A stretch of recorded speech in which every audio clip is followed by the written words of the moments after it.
All right, so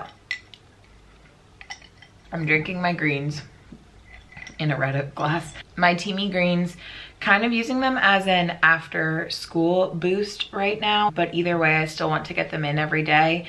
Some days I am just, well, lately I've just been in a rush in the mornings and I don't set up my container to bring it to school. I've been using this Camelina and Strobe Luminizing Primer. This came out of a Ipsy bag, I think. Ever since I got my greens, I've been drinking them every day because it just gets my body right the way it needs to be working, if you know what I mean. And that is so, so helpful. So I do have a 15% off code. No matter how much money you spend, it's PFTF 15. And then if you spend at least $40, I have a 20% off code and it's PFTF with 20 at the end. So go check out TEAMI. They have amazing skincare as well. I've tried out a few of their skincare things. I use their mask all the time. I used to use their pink grapefruit serum and I think it did more for my skin than I realized because I had it over the summer and when I used it, I loved it. This is Maybelline's BB Sun Kiss Glow Perfector in shade 20. It was on clearance like years ago. Yes, I use really old makeup, but I don't care. I like to get my money's worth and I use it till it's gone. My best friend's calling. Pause.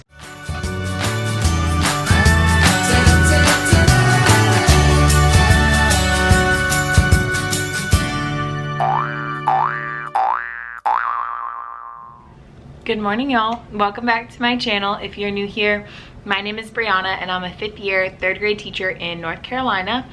And it is the weekend. It is Saturday morning and I didn't vlog at school this week, but I don't know, I felt like sitting down and chatting with you guys and getting my life together this weekend. When it was like my first few years of teaching, I was obsessed with constantly doing things for my classroom. So like when I would go home from school, I would like look at my next day's plans, like memorize them, perfect them, be so ready for the day. Over the weekends, I used to be in this amazing routine of mapping out my week because we plan weeks in advance as a grade level. So I used to refresh my memory, pull a master of every copy for the week just so I could see what my week looked like, and then if I wanted to rearrange anything based on like how I like to teach or what my kids that year, that group needed, then I would.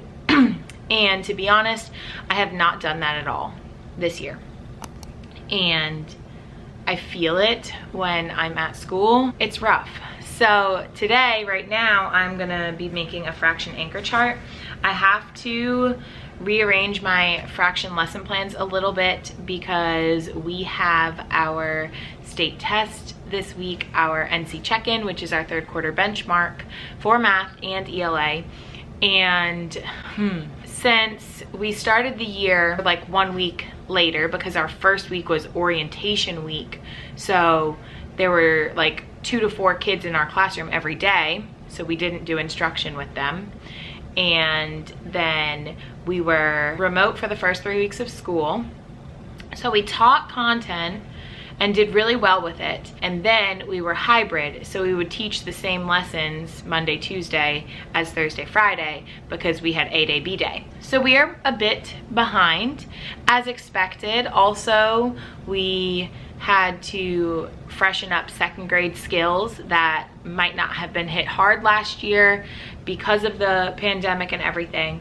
And so we're behind. And I'm gonna be honest, the way we have planned this year has been a lot of trying to make it through, like, let's use what we did last year. We know it's good, we know it works, but we didn't curriculum map, we didn't map out our standards to see what we needed to cover in a certain amount of time. So we're a little bit behind on fractions, but also all of that is to be expected. Fractions are on our benchmark this week, and I started fractions, but this group of kiddos, some of them, it's just way over their heads. I've been drilling them a lot with naming like the shaded part of a model, but some of them are still don't understand the concept of the numerator denominator. Some of them are still putting one number. Some of them are putting 5 are shaded, 3 are not, so your fraction is 5/3. It's just been different this year than it ever has. And I'm sitting here thinking the last time I really dug deep into these lesson plans, besides when I taught my first year in 3rd grade. I feel like when I student taught in 3rd grade, which was back in 2016, which seems like yesterday, weird, is when I really manipulated the lesson plans. I said, okay, what do I like about this? What do I want to change? And so luckily I used Plan Book then, and we used Plan Book every year after that. And I believe it's like $14 a year now. Even if you don't renew your subscription, you can still log into your account and see all your old lesson plans, and it's a beautiful thing. So what I've done in order to prepare for this week is I went back to my student teaching year, and I'm kind of looking through how we mapped out fractions, and I've taught the basic models. I've taught numerator denominator. I've taught unit fractions, how to name the shaded part of a set. We started number lines on Thursday. So I just feel like this year I've been teaching a lot from worksheets, and that's totally not me. So I like to have a smart board. I like to have the kids use their whiteboards. I used to make, and I probably have them in my classroom. I'm sorry. The last 2 days of teaching, I've done a lot of reprimanding, so my voice is like gone. I just need to take the time for myself, because this is going to help my mental health. And honestly, like, teaching is my job, but like when people ask me what my hobbies are, like making things for my classroom is something I really actually enjoy. So I'm not sitting here overworking. If I don't do this and just go in and follow the plans like we have them and not change them for my group, it's just not gonna work. So I'd rather take the time to do this. I enjoy taking the time to do this. So right now I'm sitting here. I have my ring light over here, just ignore it. I have the big anchor chart paper. I have some Crayola markers. I have some of the Liquid Mark dual tip brush and fine tip marker set. These are for hand lettering, and they look really beautiful when you write with them, regardless of if you have good handwriting or not. And then I have a bunch of these markers over here, like I said, my ring light. When I make my anchor charts, I like to kind of look at all the examples and then put it together as one. See, like I really like some of the stuff that's going on here, but it is a little crazy. This one I usually do. So I might do 2, because this, just to be able to have this in front of them and really stand out unit fraction, this will be a great way to review Monday before we continue. So I'm just gonna look around on these anchor charts and find the ones I like and kind of combine it, make it my own, and I will show you what I come up with. I am drinking a TEAMI Greens like matcha latte kind of deal. I put the greens in hot water, like 4 ounces of hot water, to kind of dissolve, and I whisked it together, and then I boiled, because I don't have a microwave, unsweetened plain almond milk, and then I whisked all of it together, and I mean, it's fine. It is actually a lot more smooth than when I mix it with water, but I think it's because the hot water really truly helps dissolve it. I think it's just weird to my mind to be drinking it hot since I've always drank it cold, but it is really good and I like this. I might start doing this in the morning because I don't drink caffeine anymore, guys, and like I feel so good because of that. So, all right, let me get busy and then I'll jump back in and show you what I have done. Did I just completely mess up on the bottom of my entire anchor chart that I worked so hard on? Yes. I don't know how to spell eighths. What to do, what to do. This circle also ended up being very huge. Now, I started out with this and I didn't like it, so I crumbled it. I could try to cut off the strip and glue it on here. because I didn't fit it all in. Oh my goodness. I just don't want to waste a whole nother piece. Okay, we'll see. I fixed it and you almost can't even tell. I just cut this strip and no, it doesn't line up over here. I taped it down before checking, but that's okay. It's literally at the bottom and no one will notice. And if they do, that's fine. This word looks so weird, but let me explain what I did. So these were the two anchor charts that I was pulling from. Basically, I pulled the title and I kind of mixed these definitions together, but I liked how that was centered at the top, and I am going to draw a fraction model in that space right there. But then I liked how it had examples of fractions, and I really liked the part over the whole. I could have even written this part that says fraction bar division over there, but that's okay. I could use an example of a model. Then both of them have like the fraction and then the numerator denominator explanation, but I like how it said parts of a fraction.